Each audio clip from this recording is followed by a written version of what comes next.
Good morning and welcome to Coffee Talk. It is so good to be home. I got to sleep in a little bit this morning, which was lovely. But was heartbroken to wake up to the news that Christina Grimmie from The Voice was murdered last night in Orlando. I can't even make sense of it. Christina's from New Jersey. I knew a lot of people that knew her. She was much younger than me. I think she's 22. And obviously so am I, but my home state of New Jersey is so heartbroken today. I don't understand what possesses somebody to show up at a concert and just kill. I can't make sense of any of it, and I'm not going to try. What do you think, bud? He's so happy that his mommy's home. Oh my goodness. Anyway, so I wanted to tell you guys something that I had been thinking about. So I saw a friend in New York. When I was in New York, I saw her briefly, and we went for a walk. And she was telling me about this girl that we know, and she was saying, she's made some comment like, she's still telling the same story. And I started laughing.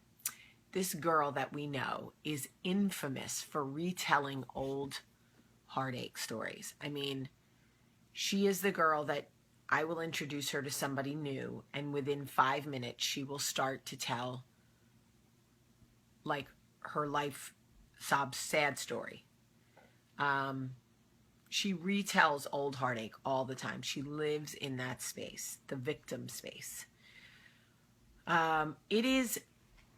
Here's the thing, right? I know that it can sound callous or cold for me to say, listen, you got to stop. You have to stop living in that space. You've got to keep it moving. I know how it feels to be heartbroken. I know how it feels to experience loss. I get it. But when you unpack and live in that space, and you are constantly rehashing old heartache, retelling old heartache, you want the world to know that you have been wronged. That becomes who you are.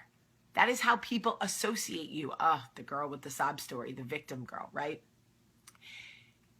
It is okay to experience those feelings. It is okay to be sad, to feel disappointment, to admit your heart has been broken.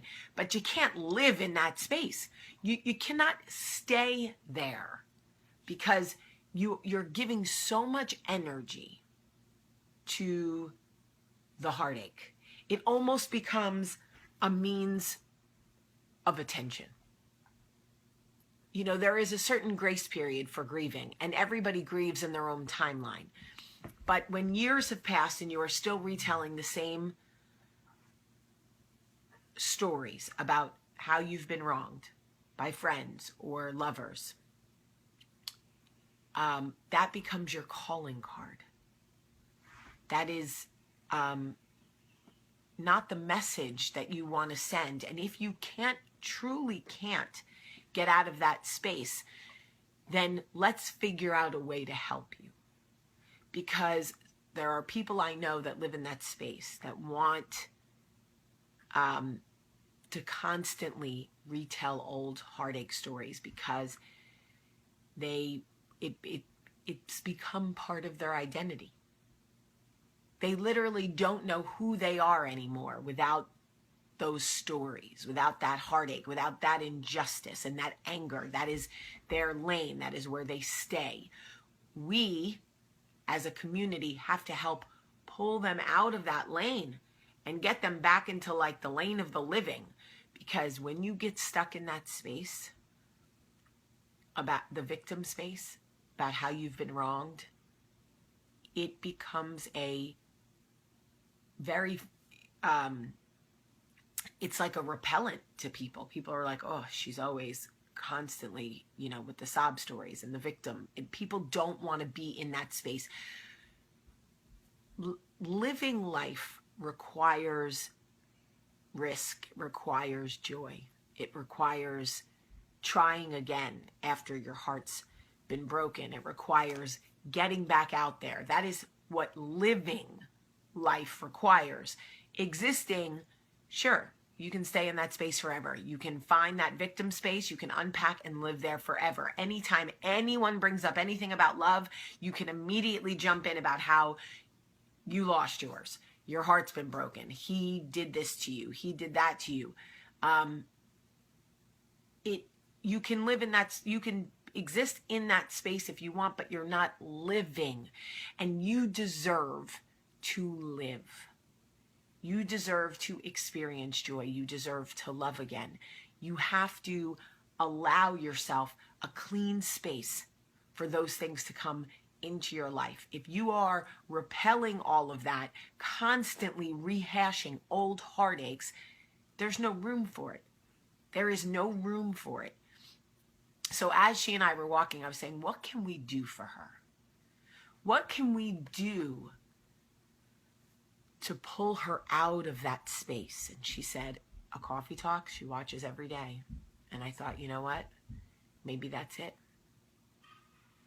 This community has become such a supportive, interactive space for people. So many of you write comments and share these videos, and it has done wonders for other women. I don't even think you realize the impact that you personally have made for someone else, because sometimes your comment is exactly what they need to hear. My voice is just a jump off for conversation. My suggestion for topics and my thoughts and experiences are just conversation starters. And then you guys come in and you build the community. I know she's watching. And I know that there are thousands of she's and he's, people who live in that space, who can't let go of the hurt. I don't know if it's because they're so afraid that if they let it go, it means it never happened. Or if they let it go, they're scared of who they become without it, right? Or if they let it go, it means they're open to it happening again. But you were not created to exist. You were created to live, and you deserve to live a life that is full of new friendships and new loves and first kisses and all of those beautiful things that make life enjoyable. And it makes it a tale. It makes it an experience. I want the stories that you get to share with the next person to start with, oh my God, you're not going to believe what happened, instead of, woe's me. You don't know what he did to me. You don't know what she did to me. It is repelling the blessings that are meant for you. You have got to let it go. You have got to let it go. Because when you live in the past, you are leaving no room for your future. That sounded prolific, but it really is the truth. Okay, I love you so much today. Have a great day.